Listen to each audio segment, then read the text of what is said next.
We're going to have many, many lovely days, Betty.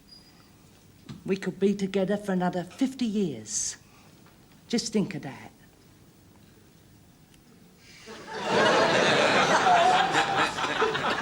Michael, it's 50 years. Do you believe that? 50 years since we did. Some others do have them.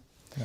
And amazingly, we've never actually talked together, have we, about the show, actually spoken together. And I want to know, how did it come about for you? How did Frank Spencer, that incredible character, come about? It had already been turned down by Ronnie Barker, because Ronnie was a verbal comedian. Yes, yeah. 4 candles. 4 candles, that's it. And hysterical and a wonderful artist. And then it was offered to Norman Wisdom. Really? Yep. And he didn't find it too amusing.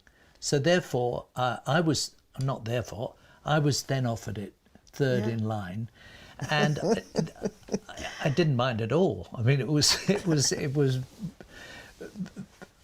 very flattering, but I saw the germ of an idea as I was doing a play called No Sex Please, We're British, and the characterisation I created for that role was very inept, very innocent, and so there was a basis for me, but I wanted it to be more physical. I wanted to bring a physicality into it, but still keep reality. That was the main word, and that's quite hard with comedy to think that that's the way you can do it. So what we needed was an actress to play the wife. I wanted him to be married because the voice I was using was obviously very light and quite effeminate. Good evening. Booked a room for the weekend. Mr. Spencer. Spencer. And Mrs.? Oh, yes, I forgot. Mr. and Mrs. But it was an innocence. Yeah. It had nothing to do with his sexuality. There was an innocence about, and wide-eyed. So it was a childlike character. And so we started to. They wrote in Betty, the character, to be his wife, and I said that should show them that he's a married man, and we went back to the courting days, and that was all written in. So then the challenge began to find the lady, the actress, that could play this role. And it was... Did you find her? No. No, what a shame that was. It was. And there lies the tragedy. And I don't know how... It's no wonder we've never spoken to each other. If people don't have a break, they begin to get on each other's nerves. Am I getting on your nerves then? No more than usual. That's nice. Oh, I didn't mean it like that. I'm sorry, Frank. It's not your fault. Well, we do seem to have had a lot of bad luck, don't we? We saw many, many young actresses, all of whom were very good, but there wasn't until we saw the last person, who was you, walk in the door, and it's like we buy a home or a flat, and you walk in, and you know as you walk across the threshold, before you've looked at the rooms, you know there's something about the place. I'm going to buy this. Yeah. Betty? I can't quite believe we're moving, Frank. I know. We've had some happy times in this room, haven't we? You remember the day we got married? And you carried me over the threshold? I mean, it often happens that way. Yeah. And as you walked in, and we just looked at each other, and you started to giggle, but there was because you were a serious actress, which you've got to remember that, and Yeah. that this was the girl. Really? Yeah. You knew? We didn't read. We didn't. No. I remember there was a script. Yeah. But no, I didn't need actually to. touch it because we talked just for talked about and an hour. laughed. Yeah. Was it really? Yeah, it was a long time. Wow. Because when I looked around, Michael Mills, producer, was asleep. And he was so excited about the casting, about both of us together. He knew he had a tough job ahead. I used to help on the storylines and try and think of things physically that I could possibly do and we could add. And Raymond Allen would very cleverly write round them. I mean, he was the genius writer, Raymond. He was, for me, the innocence. He was Frank Spencer. Perfection. He was. His life was. And he got the news that he was accepted by the BBC when he was a cinema cleaner, and he got a message, and he talked like that, and he'd go, "Oh, I can't believe it. They want me at the BBC." Sweet. And I'd listen to him and I'd think, oh, I can see how I could do this. I took away the West Country and I just did it. Yeah, yeah. But he wrote it, didn't he? And Yeah. he lived with his mother and father on the Isle of Wight. Yeah. And he wrote it in the shed at the bottom of the garden. Yes. And he used to telephone it through to the BBC from the call box at the end of the road. Oh, we had meetings for months and months and months. It was primitive, and it was, but he'd come up to London and we'd work for hours on these lines. There's a serious side to this. And the characters, they actually were serious. Someone who cannot get a job, someone who can't achieve anything. If you talk about it, it's almost tragic. Yeah. So I've got a piece here which Raymond Allen himself wrote, and it's about Frank Spencer as a growing up. This is just a slice of it. His working life consists of an endless stream of jobs, including errand boy, potato picker, kitchen porter, office cleaner, hospital cleaner, cinema cleaner, waiter, shop assistant and deck chair attendant. He even tried for a career in the forces, but was rejected by the Army and Navy. The RAF gave him a chance and he enlisted in April 1965, but they soon changed their minds and discharged him the following month. Short spells as a bus conductor, a coalman, factory worker, bingo caller, night watchman, stoker, park keeper, gardener, painter and hot dog salesman followed, before a change of direction saw him enter a monastery in 1969 with a view to taking holy orders. He was soon rejected for the priesthood.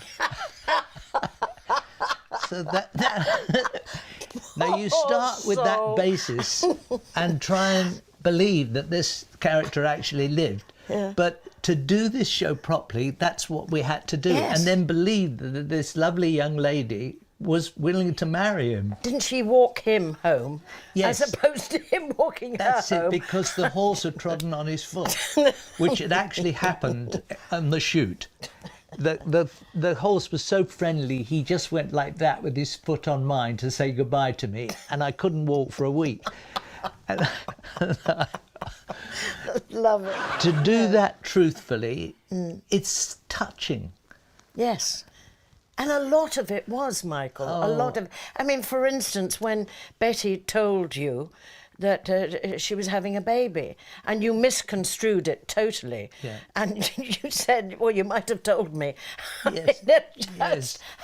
I love that line. Well, you could You're have told going to hear me. the patter of tiny feet, you said. I'm not having another cat in this house. Yeah. And that, to me, is beautiful comedy. Yeah. It's not self-congratulatory. It's what we felt as actors and what we could do with this. And that's, I swear I picked it all up from silent movie days that used to impress me. Really? Yep. Buster Keaton, and who I worked with. Did you? I worked with him on Funny Thing Happened on the Way to the Forum, the movie. And it was you meet someone like that and you hear their stories in the lunch hour. We all go into his caravan and listen to him. Wonderful. But his films, and Laurel and Hardy, Did you meet them? No, I didn't. No, they refused to see me. No, I didn't meet them. But they were. These people are still funny today. Yeah. They still make me laugh. They still make today's generation laugh of youngsters. It was extraordinary comedy and physical. The stunts that Buster Keaton did, Harold Lloyd, all these fellas were Amazing. icons. Amazing. And I suppose they just stayed in my head.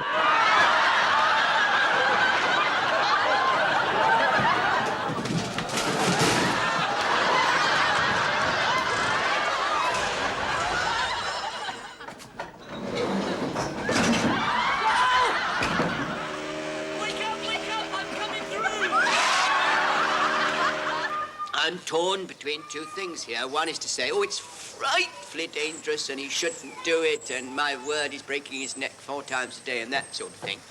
But the truth of the matter is that neither Michael nor I are really quite as stupid as we look. And we wouldn't do things unless they were very, very carefully prepared, very carefully thought out, and all the possible precautions against risks being taken. That's my job as the producer, and that's his job as an actor to see that he don't do anything that's going to kill himself.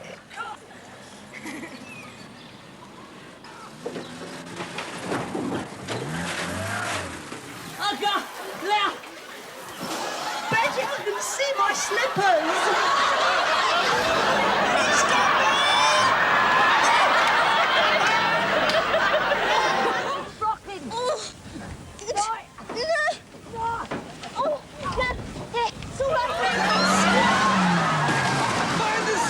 You couldn't do those stunts now, could you? You just wouldn't be allowed to do that.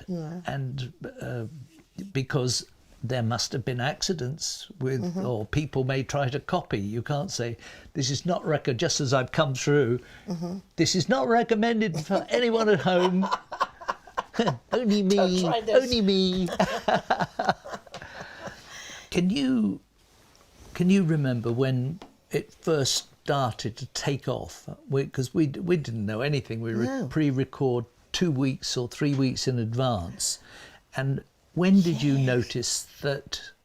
Well, that was the funny thing, because in the beginning it was quite a slow burner, wasn't it? And then suddenly it just took off. And it was such a surprise to me, because there is nothing more extraordinary than a successful comedy show. I mean, suddenly you become a household name. And it suddenly, for you, it was very, very hard, because you became a bit of a recluse, I remember, because so many of our eminent impersonators of the day were all doing Betty and all of that stuff. You know, they were all... Who was that? Who was that? No, but you know what I mean. They were all doing it, weren't they? They were all. And so you couldn't go out.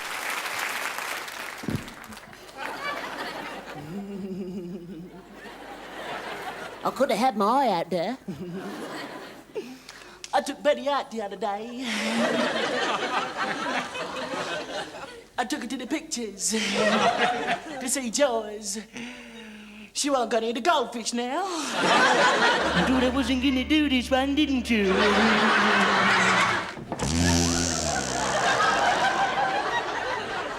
It was impossible. In the club, we go in after shooting, and I watched Mike Yarwood, who was a well-known Mike Yarwood, yes, impersonator of the time. Yeah, he would. We were having a lager after the show, and after the recording, I've never had I'd a look lager. up and like, You haven't. and I looked over the other corner of the bar, and there's Mike Yarwood didn't take his eyes off me, and so every move, and I thought, this is very strange, but he was studying. And then the next week it was on the Mike Yarwood show.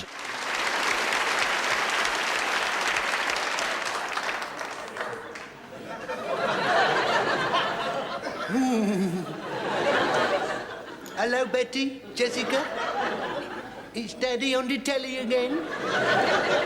I hope I do better on this show than I did last time. I had a lot of harassment. I got booed by the clapometer. And I remember you before a show, you would be so worked up.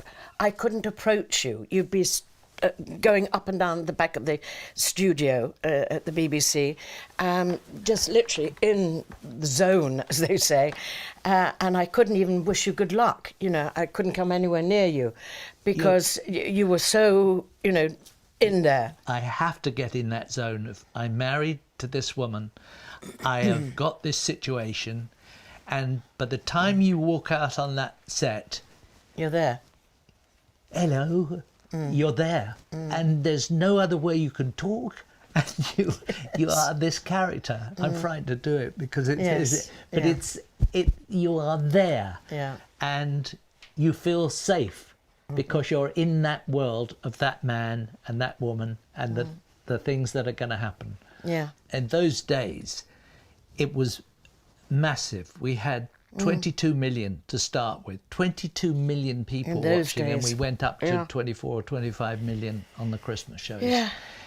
But I was living, I was separated from my wife at that time, and I was living in a little council flat, Mews, in Kensington, by the railway sidings next to Olympia.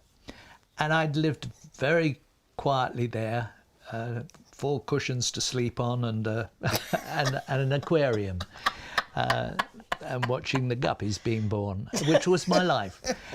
And I'd go round the corner, and suddenly I became someone in the laundrette. And I had, this is from this to what it became. I couldn't do my washing. I had to do it in the sink. I couldn't go to the laundrette. The drying was nearly impossible, but that's success. Yeah. And it was as ridiculous as that you couldn't go in a pub. No. But it was wonderful. I'm sitting here not moaning. It's funny. It was beautiful. What is it, do you think, that's made some mothers endure all these 50 years? What do you think has just kept it? It's something that a whole family can sit down and watch, which is, and it's not, of course it's frustrating if you want to look at it really seriously, of someone who can't retain a job and think, but if it's done as Raymond wrote it, very, I thought, cleverly, and we felt, and our producer Michael Mills, who was the best, and in the last series, Sid Lotterby, who'd done Last of the Summer Wine, for instance. I mean, they were brilliant producers. So we were privileged to be working with people like that. We had the top cameramen, we had the top lighting men, the top sound people. That you see their names now. They're icons in the Comedy world. Comedy world, so all those things go to make something very professional. Yeah. And the older people who remember us, they say, I was watching you, Michael, the other day with my grandson, and he was laughing as much as I was. I do impressions, and I'm available. Okay. But did it change? Yes, I think by the time we got to the second set, Michael Mills had moved on to ITV, and so he'd left the BBC, and we had a new producer, Sid Lotterby, who was a word comedy director mainly. There wasn't a lot of physical comedy that he worked with before. And I think I started to be too knowing as Frank. When I watched it afterwards, I thought, he's in a courtroom and he's being his own defence in a case of something I'd done on a motorcycle and he was using legalese words in Frank's voice. And I thought, this is too clever. I'm being smart. It's too smart for the room. And I thought, no, you come to the end of it, Michael. And we decided between us that we'll not maybe take it any further. But there were still some lovely moments, but I just felt I was not the innocent and the completely honest character that I'd started out as. That's very, very perceptive of you to acknowledge that. I mean, that's quite something, Michael. Well, I haven't heard you say that before. But you've been so clever, Michael, all your career. You know, that could have been a noose around your neck, that character. It really could have. But you then branched off to do all your wonderful musicals that you did, and we Broadway limited. and... Yeah, we limited. And for you too, to be able to act and be accepted as a serious actress again, actor, we'll call you. Well, for me, it was a bit hard, actually. Yeah. It was a bit hard.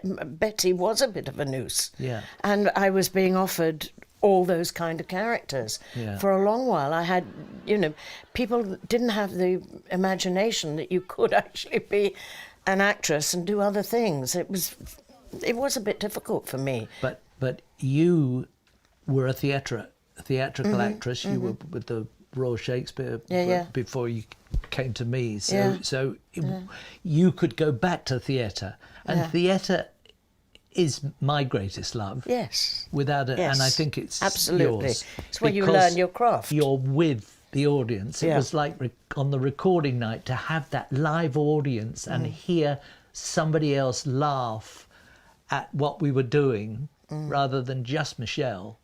It was.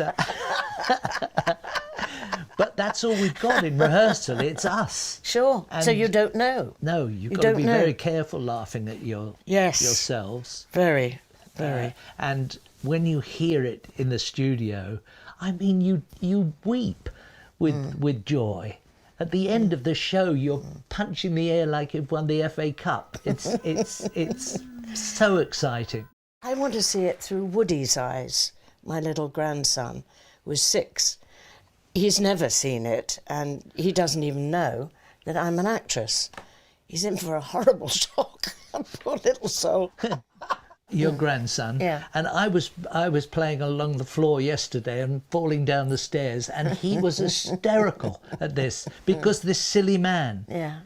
But he still had. He was still knew I was a grown up, but it was because I was a grown up and behaving like we used to do hospital visits, and the children, I'd say to them, hello, because I'd never do the character out of work. But in a hospital, I used to do it with the children's wards, and I'd say, are you married? And they would go, and they're really still, they've got tubes all around, and they go, no, and they'd start to laugh. And that, it's hard to talk about, because you've got that power of communication and making people laugh. It's precious. It's precious, yes. It's what you work for. It's what you long for. It's what you dream of as a child, the actor, that you're going to become successful. Sure. And we had it. We had a lovely time, didn't we, Frank? It was. Well, good night, then. Good night, then.